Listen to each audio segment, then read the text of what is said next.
two of our lay leaders in the congregation, and we want to have a conversation to give sort of an update to the congregation here in the middle of the summer about how things are going with our unified budget and some good things that are happening as a result of that as well. Melissa Atkinson is a member of the Missions Committee, which has been heavily involved lately in some good stuff related to the unified budget. And Andrew Warden is chair of our Finance Committee this year.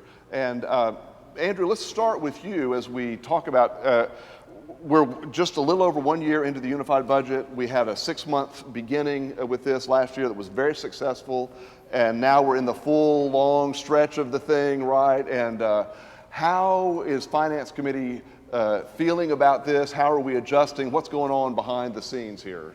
Perfect. Well, it's hard for us to really know. We don't have a long track record. We don't have a lot of historical data about how we as a church respond to the unified budget, to a concept where there are no more capital campaigns. Do y'all remember capital campaigns?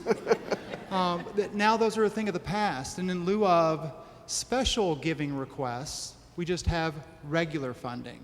But with that comes new thinking and new habits, where we need to have regular giving at an increased level. And so it's a new world for us. Okay, and so as a result of that new world, we have 4 special buckets that get filled through the unified budget, and one of those is the Missions Plus Fund. And because of our success in 2014, the Missions Committee, we had a full bucket for half a year. It was $100,000, and Melissa, the Missions Committee got to make some grants out of the Mission Plus Fund for the first time. Tell us, what is that, and what did you do with that money? Well, it was a wonderful experience for everybody on the Missions Committee, and we were honored and humbled to represent all of you as we made these decisions. The Missions Plus Fund allowed us to, as a congregation, extend ourselves and reach out beyond our regular operations budget for missions and focus on some projects that either kick-started a new project out in the community or in the world, or started a new initiative or a one-time initiative. So it was really neat to be a part of this. There were actually 19 organizations, ministries, and agencies that applied for this funding, more than 3 times the requests than the $100,000 that we had.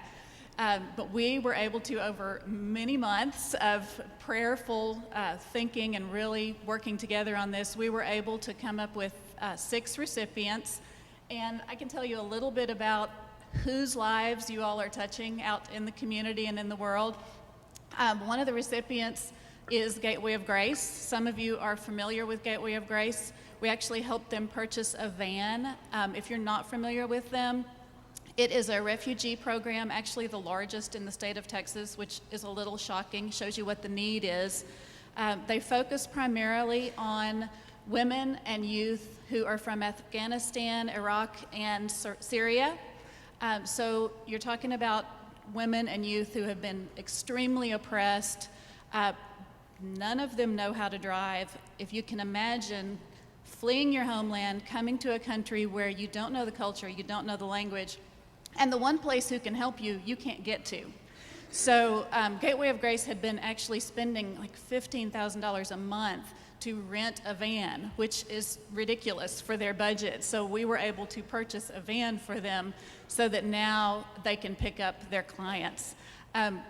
We also were able to help we're helping buy land and build a school called Paz Oaxaca Montessori in Oaxaca, Mexico. Gives an opportunity for families and kids in that area who really don't have a lot of choices about education, and it is a farm-supported school, so it will actually be sustainable. The families will help work on the farm so that the school will eventually be sustainable.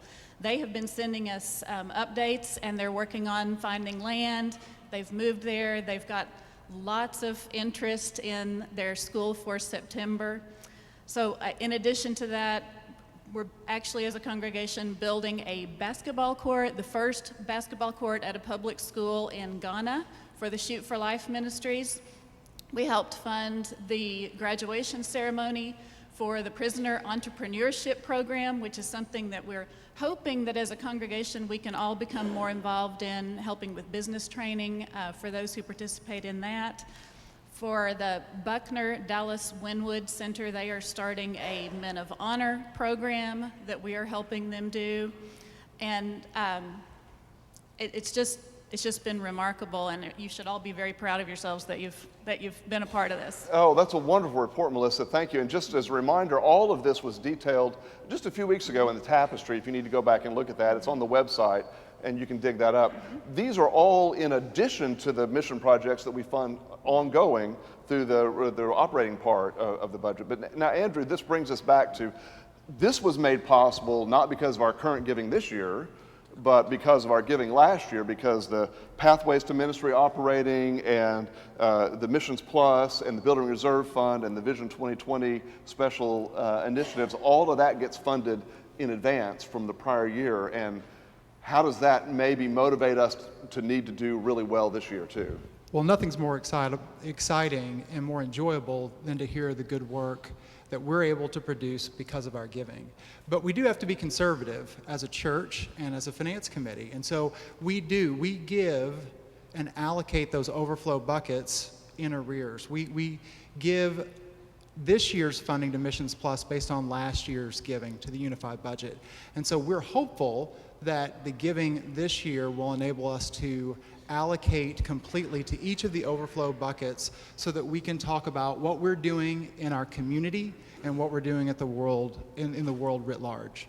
Wonderful. Well, there's about $1 million in special incentives in the unified budget from those 4 buckets and over the course of the year. And so hopefully next year we'll be having a conversation about the Missions Committee allocating $200,000 in Missions Plus grants while hearing about the good that's happening there. Thank you guys for your leadership on this, and I hope you understand that you can trust what's going on here with the unified budget. We've got some excellent lay leaders running things. Thanks, guys.